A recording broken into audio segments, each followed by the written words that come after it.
Firefighters have released new video showing the full force of the New South Wales fire crisis. Fire and Rescue New South Wales crews helping battle blazes south of Nowra were forced to shelter in their truck as the fire front tore through. At least 2 people are dead and another is missing as fires rage through New South Wales and Victoria. 63-year-old Robert Salway and his 29-year-old son Patrick were killed when fire tore through their family property near Cobargo. Angus Lane, who knew the family, says Patrick's wife was expecting their second child. When you hear of a tragedy like that, where I think Dad was out on a tractor and young Patrick was on a motorbike looking after their livestock, it's an absolute tragedy, and in fact it's quite horrific when you hear a story like that. For the Salway family, I can't imagine. Young Patrick was just so passionate about what he did. He was a great friend to everyone. He was always congratulating everyone for their success, and above all, he was a wonderful young fellow with a young wife and also a young family. And I believe there may have even been another one on the way. All bushfires burning across the state have now been downgraded to a watch and act or advice.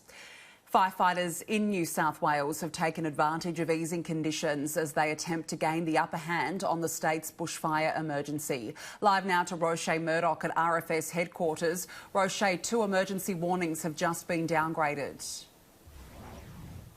That's right, Danica. 2 emergency level bushfires burning in that problematic far south coast southern region have just been downgraded to a watch and act level. That's thanks to a southerly buster that moved through late yesterday afternoon. It's forced temperatures down across firegrounds across New South Wales, allowing crews in that far south coast and southern region to slow the spread of those bushfires that are severely impacting on many communities in that area. Now, 2,300 firefighters have spent their New Year's Eve out on firegrounds across the state. More than 100 fires are still burning, half are uncontained and out of control. The main focus today will still be that far south coast and southern region, where the priority for firefighters today is making it safe for holidaymakers and residents to leave if they choose to do so. But making matters worse, telecommunications in the area from South Nowra to Maruya, which is just south of Mogo, are down. Bushfires are impacting on the power grid in that area, and it means residents don't have any access to their mobiles, landlines or internet connection. Now, firefighters are being given a brief reprieve in conditions over the coming couple of days, but we're being told Saturday is the danger day, so they don't have much time to strengthen their containment lines. Crews are expecting conditions to be just as bad or worse than yesterday when we saw 9 bushfires escalated to emergency level. High winds and extreme temperatures are expected, but they're just waiting on that final forecast from the Weather Bureau to determine exactly how bad it's going to be. Danica? Another quick, difficult days ahead. Roche Murdoch, thank you. Appreciate the update. And our reporter Trudy McIntosh is on the New South Wales south coast, where a telecommunications outage is causing further problems for the firefighting efforts. Eerie scenes across much of the New South Wales south coast as bushfires force tens of thousands of holidaymakers and residents to flee. Many coming to evacuation centres like this in the town of Bega, and it's a similar story right up and down the coast. It's obviously your worst fears coming into reality. We were impacted by bushfires in 2018 without any major injury or fatality. We have been heavily impacted today in the Bega Valley. The New South Wales Premier calling it an horrific day as 2 people are confirmed dead at a fire in the town of Cobargo, 40 kilometres north of Bega. Grave fears too for another man in the town of Nowra, believed to have stayed to fight the fire near his home. Unfortunately, we think that the news there will not be good either, with an elderly man in that location that's been reported to us earlier today. Dozens of properties have been impacted by the fires right up and down the coast, from Nowra in the north right down to the Victorian border. Tourists telling of their terror as they fled for safety. It came from Wandella at about 12:30. We heard this huge loud humming sound over the fan because it was so hot, and I said, yeah, do you hear a humming? My husband went out onto the patio and the hillside was just glowing orange, so we had luckily packed half the stuff already into the truck, so we got the dogs in and just hightailed it out of there. Woke our we were at an Airbnb, so we woke the host. She was asleep, and we just said the fire's here, and we started flooring it down the road. It's actually terrifying. I've never seen anything like it. It's normally a popular holiday spot for Australians attempting to beat the heat over the Christmas-New Year period. For the holiday makers, it's all a bit easier, I think. It's a much sadder story for the people whose properties are under threat or are being destroyed. But hopefully everyone can get a bit of distraction tonight and have a bit of a good time together. I suppose it's an odd thing. It's an odd feeling. The message for others who plan to come down here in the next few weeks, authorities saying it's time to reconsider. Not the New Year's Eve that so many people thought they'd be having here on the New South Wales South Coast, but so many people chipping in and helping out, volunteering their time and providing donations to help those who haven't been so lucky.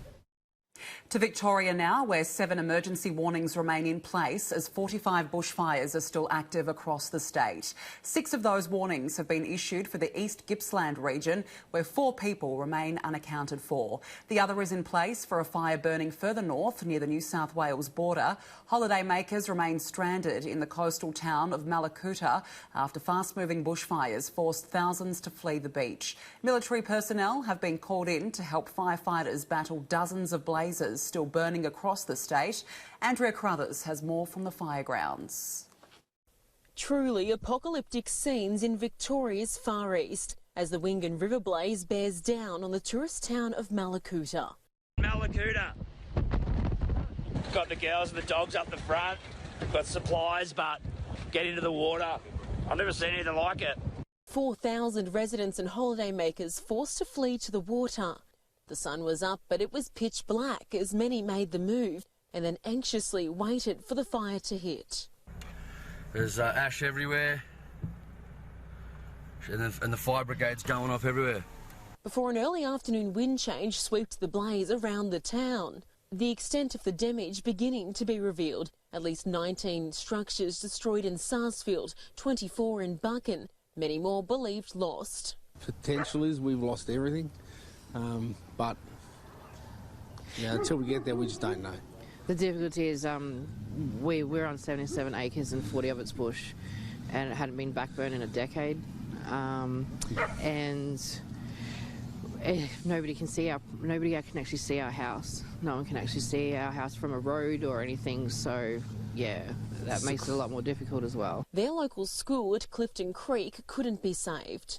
Tim Bull's home escaped, his neighbours tragically didn't. My wife and I watched the neighbour's home burn down one of our neighbours' homes burned down about midnight last night, which you couldn't do anything about. The 2 houses either side of it survived, just one of those things. But that's just one of many that we know of already that have lost their homes. And yeah, it's not great. People have lost everything. And as a community, we will come together as we always do in East Gippsland.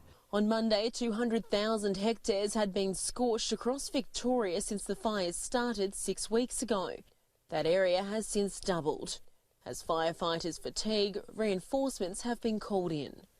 Just as we have been ready, willing and have acquitted ourselves extremely well to support others in other parts of the world and indeed other parts of Australia, we of course, when we need it, we call upon those very productive relationships and partnerships, and we have done that.